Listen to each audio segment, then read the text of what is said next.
Okay, gonna talk for a bit here, going over sort of a guide to Qhira, but also just explaining her playstyle and tips for her and things like that, because I think she's one of the most misunderstood heroes in the game, and that's probably related to her having a low win rate and things like that, is that I think a lot of people are playing her wrong and not really utilizing the strengths of her, and that she's actually very strong and has been very strong, and she just possibly got some buffs, possibly just slight nerfs, possibly changes. I don't know. They've sort of just rebalanced her a tiny bit, but overall, I think she still plays pretty much the exact same. So, a couple things to note here is that baseline, my auto DPS is 219 damage per second, and then if you look at Blood Rage, which is where your other main source of damage comes from, is that you can see you do 96 damage over 4 seconds, but you multiply that by 5 because it stacks up to 5 times, so you do 95 times or 96 times 5, you get 480, you divide by 4, you're dealing 120 damage per second.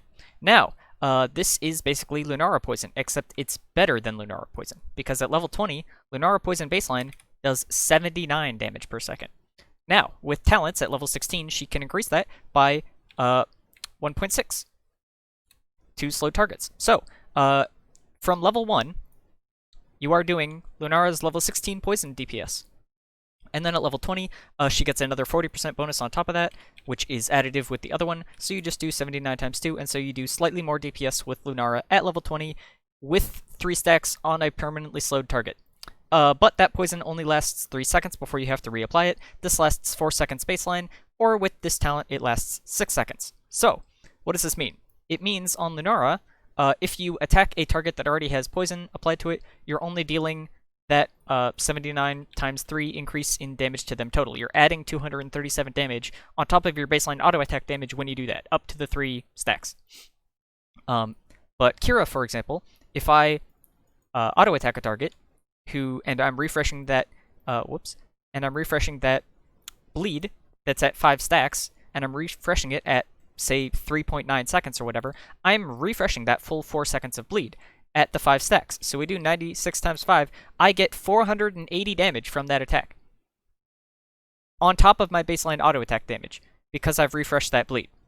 So I'm adding a huge amount of damage just by refreshing the bleeds if I can keep them stacked very highly.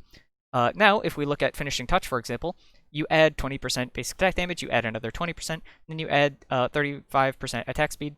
Those are multiplicative with each other.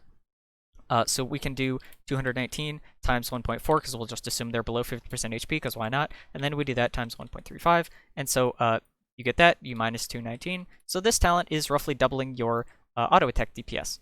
And that's good if you can stick on targets, but Qhira is not really a melee DPS, because if you're already hitting a target that already has these stacks, and it's not the end of the bleed duration, that you're losing out, sort of, is how you can think of that, on losing all of that 480 damage. You're only adding, like, whatever, 120 DPS for that 1 second that you're refreshing it, or even less. So this is good if you want to play her in a more single target type of playstyle.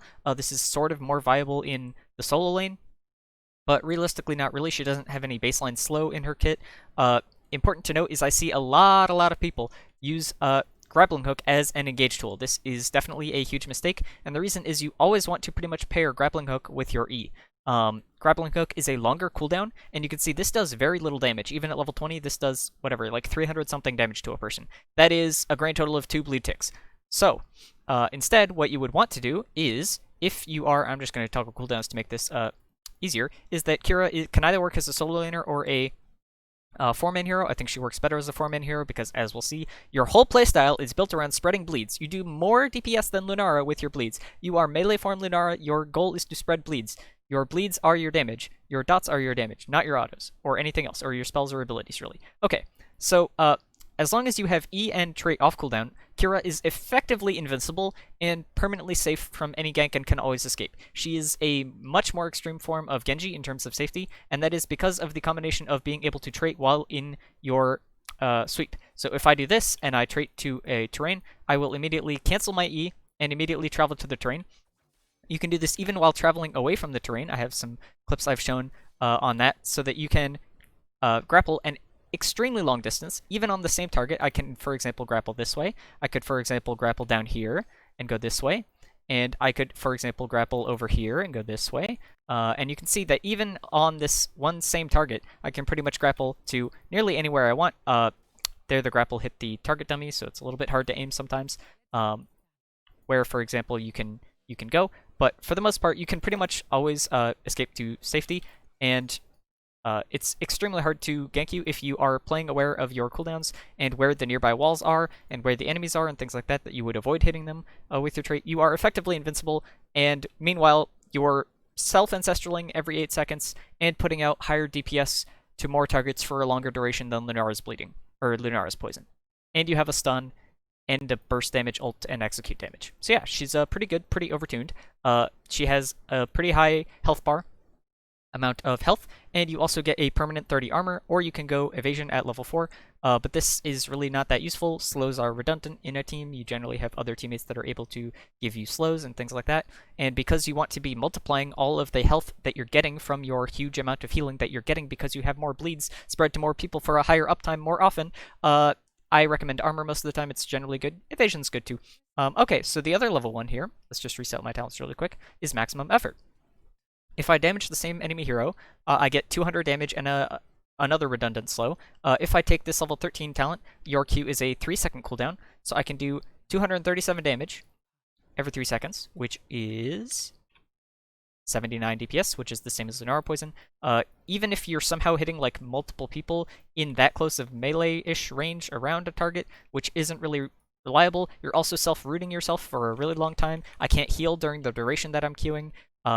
You can't heal while you're in the duration of your E. You have to wait until the E ends until you can heal, things like that. So your heal is also disabled while you are moving during your trait and things like that. So yeah, that is not recommended, and it doesn't actually help your hero do what it's built to do, which is to spread bleeds and do a whole bunch more damage. So now I'm going to ignore that they're below 50% HP. It doesn't even matter. This is just baseline good because it just means whenever I spread bleed to a target, it does now 2 seconds more of damage. So if this does, let's just do a single stack. We'll do 96 divided by 4. If it does 24 DPS, which we can see by the bleed ticks here, it does 24. If I just multiply that by 2, I'm just doing another 48 damage on every single auto attack that I do the entire game. 48 damage every single time until they're at 5 stacks. But if they're already at 5 stacks, and we do 96 times 5 again, instead of being 480 over 4 seconds, you now have that damage being over 6 seconds. But this is the damage of 4 seconds. So you basically multiply this by 1.5. Whoops. I want to do 480 times 1.5. And this gives you the total damage dealt over the duration of the 6 seconds. The other way to get this is to do 480 divided by 4 and then multiply this number by 6. You get there the same way, it doesn't really matter. So if I'm attacking a target 5.9 seconds after I've already stacked bleeds on them and the bleed is about to expire, that auto attack will deal an additional 720 damage to that target. Just on one target. Imagine if I'm attacking now and refreshing bleeds that may have fallen off after 4 seconds, but now I'm hitting them at 5 or 6 seconds in their duration. On 2 or 3 targets in a teamfight, I've now dealt like 2,000 extra damage in this teamfight. It's insane scaling what this talent allows you to do. So that's very good. It's extremely good, and that's before they're below 50% health, where then it will do an additional 1.3 times damage. So we do 720 times 1.3, and we're doing 900 additional damage just for auto-attacking a person once every 6 seconds. Yeah, that's pretty good. Okay. So then, of course, level 4, I recommend you take armor. Level 7, this talent is more beneficial if you have bleeds on people more often for a longer duration that you can refresh easier at higher stacks, and that also is dealing more damage and getting people below 50% health more often because you're refreshing it more often. So yeah, all of her talents kind of synergize, and they kind of help her become really insane and really good. So this talent works on every single target below 50% health that's a hero. So if I'm hitting 2 people, this heals me for 830 or something. If I'm hitting 3 people, it heals me for 1245 or whatever the math is. There's a couple added numbers, even more than that. This is very good. It's probably really busted. You basically self-ancestral every 8 seconds by pressing W and having bleeds on people, so it's really good. This is, I think, just always less healing, and it's clunkier because you have to queue people in close range and things like that, and auto-attack them, and it doesn't actually stack up your damage or healing as well as these other talents. This is, I think, around the same healing as Healmonger on single target, but it's a heal over time instead of instantly, and it means you want to use your E for healing instead of just for the invulnerability and pairing it with your trait, or securing a kill with the stun. So it makes the use case of this ability really awkward, so just sticking with W being a heal is good. Final Strike does a whole bunch of damage. So this is a 40-second cooldown, and it does about the same damage as Hinterland's Blast, and Hinterland's Blast is a 120-second cooldown. It's short enough cooldown, you can use this for wave clear, because it's almost every 30 seconds for a wave, so in a pinch you can use it for wave clear. The execute damage is only an additional 25% damage. So if the choice is between 5 targets, that I hit all 5 targets, and they're above 50% HP, that does the same damage as hitting 4 targets that are all below 50% HP.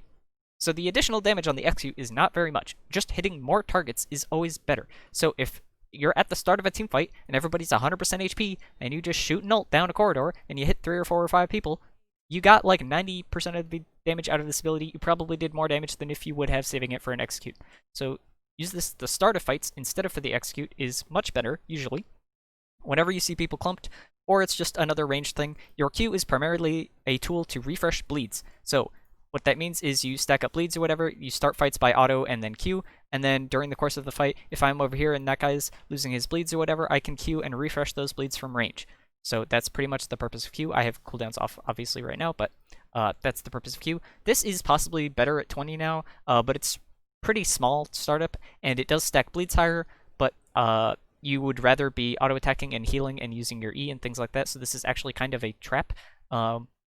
That you don't want to do this. Again, all your stuff not only buffers, but has long wind-up times, and you can't heal during them, so you sort of want to space out your abilities and only use them when they're absolutely necessary. You don't want to be stuck using an ability for 2.5 seconds. Okay, level 13. I think all of her level 13s are viable, but again, the Hunted is probably the least useful because it wants you to be attacking the same person. And as we've seen, you scale your damage insanely high by attacking different people, not the same person, because you want to keep bleeds spread to multiple people. And it's extremely hard for a healer to keep up with that amount of damage coming out consistently without using big cooldowns or their ults or something else. Attacking the same hero is possibly good, especially for solo laning, sort of, but Qhira's better in the form end because you have 4 times as many people to apply bleeds to stack up your Fatal Wounds quest faster, to get it completed faster, to heal more with Healmonger, and all these other good things. Having 3 stacks of a bleed is on the same target is roughly equivalent to having 1 stack of bleed on 2 separate targets, because of the active thing here. So you would rather attack new targets to stack new bleeds rather than stack up a single bleed very highly. But you can do that with your Q primarily. This is very good for burst, but you're not really a burst hero. You're again a sustained damage hero. Chainsaw is just generally a good talent because it again helps you refresh bleeds from range, and that's your whole primary purpose in fights, is that if I just tag somebody with a Q, because this is on a 3-second cooldown, which your bleeds are 6 seconds. So without this talent, you can't refresh the bleeds reliably with the Q from range.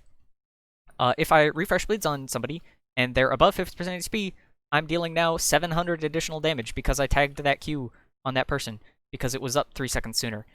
So yeah, that's pretty good. And potentially on multiple people. Yeah, that's pretty good.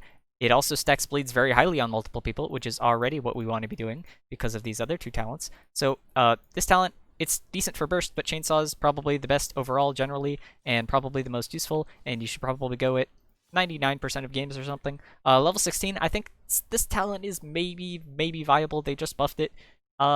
It's sort of nice. You already have 30 spell armor though, so 50 spell armor is actually not that useful. It's less useful than you think, and what this means is your E is roughly 3 seconds, and because it will recharge the cooldown 3 seconds faster, is if you sit in your whole E, which you generally don't want to do, you sometimes want to do, you sometimes don't, it's very situational, you would get 9 seconds off the cooldown of this. So it would be 9 seconds instead of 3 seconds, so of the 13-second cooldown, you would instead subtract 9 seconds from 16, or from 13. I'm trying to think of how you do that. Anyway, but the point is, you still have around like an 8 or 10 second cooldown on this, so it's not as significant as you think probably, as far as the cooldown reduction goes. And Booming Kick is really insane. So this increases the stun duration, and so you'll see this is a 1 second stun now, and this has a 1 second wind up time. So what you can do is you can E and then immediately ult, and that pretty much sets up the ult quite reliably. If, for example, you have this target and he's wanting to run left, what you should do is try to end your kick so that you are slightly like diagonal away from him, and he's going to want to run this way. And then what you do is you aim your ult a little bit ahead of him. Like I wouldn't aim it directly at that 45-degree angle like this. I would instead aim it sort of over here when I'm coming out of the E. So I'll just demonstrate this here. Is you would go like this and then aim your ult a little bit up, and that way they walk into it sort of. And it's extremely hard to dodge the final strike, and they'll realistically it almost guarantees it to hit. If you have like tracer recall or something, they can like technically dodge, but realistically it hits most of the time on the person that you're wanting to hit it on. And then at level 20, obviously, because your stuff has long windup times and things like that, if you're taking the ult resets, you also just want to EER and then immediately EER again for your resets, and then you EER again. And you just do that over and over in the fight, however many times your ult resets and things like that. You don't want to be pressing Q in between. You can press W if you want, maybe a grappling hook, possibly, but realistically, that's all you need to do. So yeah, Booming Kick is very good because of the stun duration, and it's also just a gigantic stun. It's kind of like a Blaze Charge. It just hits everything nearby the target. It's pretty huge. It's pretty nice. And you generally do want to stay in your sweep as long as you can, but the positioning of your stun is still important as far as the knockback goes and things like that. You know, you could keep somebody in a Stukov silence and things like that. But generally, you want to Q possibly, but definitely W before you use your E most of the time, and then stay in your E as long as you can so that you get as much free cooldown reduction on your W after you come out of it as you can, because you're vulnerable while E is on cooldown. And you pretty much don't use grappling hook unless you are either securing a kill on somebody who's like 10% HP and you need to follow them. This follows movement abilities, so if, for example, I'm autoing a Muradin, I'm fighting a Muradin up here or whatever, and then I see that he's going to jump away at like 10% HP or whatever, you can grappling hook, and if it attaches to him and he's mid-air, it will follow him to the end of his jump. This also works on like Genji dash, it works on Genji jump, it works on, not Hanzo jump because he's going to go over a wall, but pretty much any movement ability that you would expect, this will follow them through. If it's not like a stasis or something else, it'll work on Lunara Leaping Strike, it will work on Sylvanas Haunting Wave, things like that. So yeah, that's how you should use grappling hook, otherwise save it for E for the safety. Level 20, I think all of the level 20s are good. I already talked about the reset on this. The execute damage is a little bit better, but still, just hit more targets with it. Just burst people, it's pretty good. Grappling hook, this is sort of like a pseudo-global. You move faster than mount speed with this, I believe, and it's sort of like Junkrat's Ripper Air. It is probably most useful if you're solo laning, but realistically you probably just want to be grouped with your team most of the time late game. But this is not bad. And the cooldown reduction actually happens like surprisingly often in team fights as well if you're going on a sort of in and out playstyle, and it means you can use grappling hook for an engage more often because you would just grappling hook and immediately E, and then that's 3 seconds right there without taking damage, and then you have a 1 second stun after, so that's 4 seconds in total. That you wouldn't take damage. So then if you avoid taking damage, your teammates follow up for 1 more second or whatever, then you would activate the cooldown reduction again after, and then you can maybe have a grappling hook to get out on your next E or something.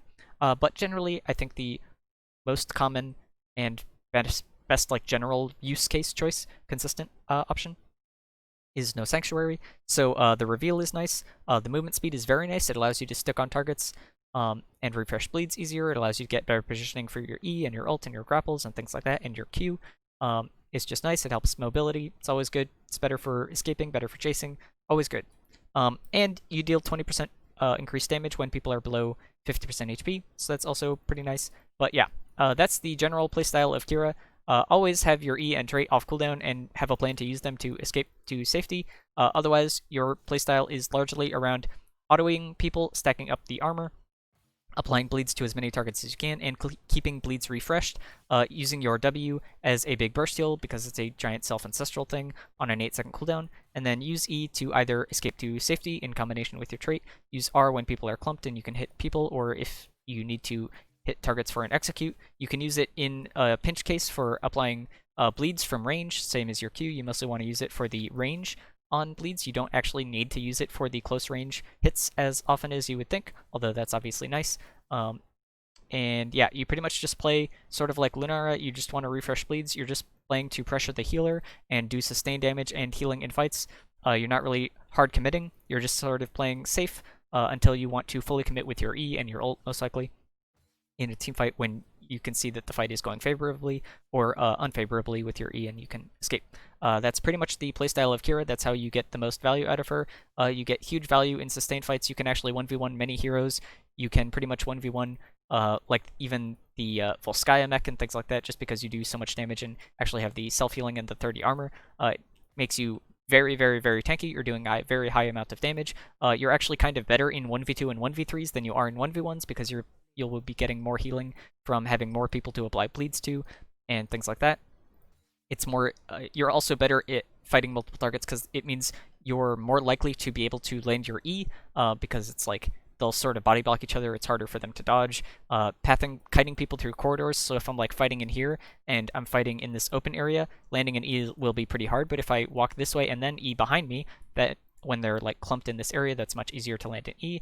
Things like that. So there's a lot of positioning tricks you can do with her, but that's the general playstyle and tips I have for her. Hopefully that helps people looking to play Qhira after her recent changes and things like that. This is pretty much like a standard build that you can go in every single game and you'll be fine. She works in the solo lane. She works in the 4-man. I think she's better in the 4-man, but she works in either one, especially for Storm League stuff. And yeah, I think she's pretty strong and been flying under the radar for a while because her numbers are just straight up insane in terms of her survivability, her healing and sustain, and her actual damage output. If you just compare it to other heroes on the roster, it's just she just has like higher numbers. And if you just put enough higher numbers on a hero, it turns out they're pretty good.